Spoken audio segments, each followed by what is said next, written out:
I've never had a dream. My relationship with homosexuals has everything to do with the Bible. I found Jesus Christ in 1980, right out of high school. I gave my heart to God and been preaching on the streets ever since. And years later, nothing's changed. That's right. We don't. You didn't find Jesus in prison, no, right out of high school. In fact, even though I look like it, I never did do the drug scene, the alcohol scene. I never came out of prison, although people think I'm some biker or something like that. This is only, what you see is only because I've been preaching on the streets for 25 years, and they made me this way. You bet.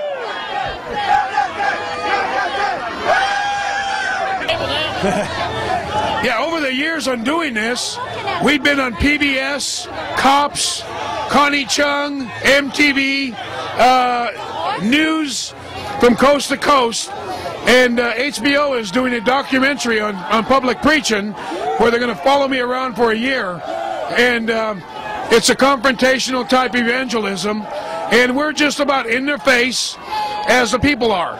So when they're blunt, God calls us out of the bullpen to be just as blunt and in their face to them. And so that's what we're about.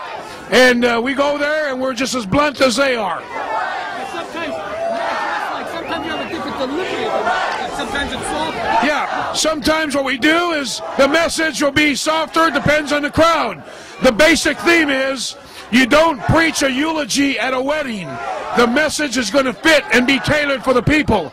And today, their message is a little bit harder than normal because they're expecting the law of America to change based upon themselves.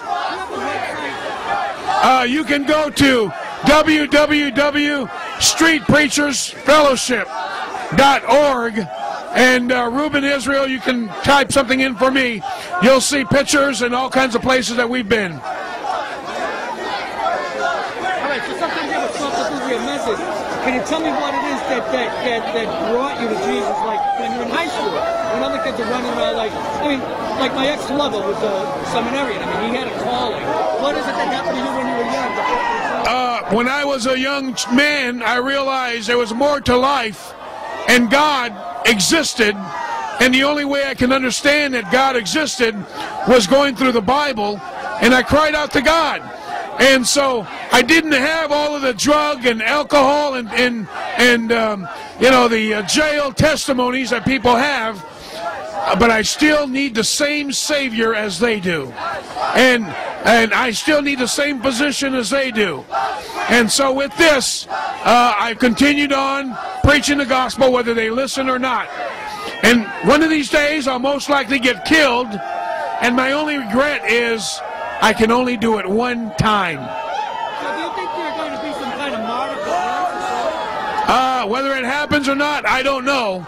I don't have a martyr complex. I don't like pain. I don't like to get punched. I don't like to go to jail, just like anybody else. But I'll do it for the sake of the gospel, because men that were before me were in prison and such. And so I've been arrested for disturbing the peace during Mardi Gras. Figure that one out. So not too many people can say that, but you're looking at one guy that's done that.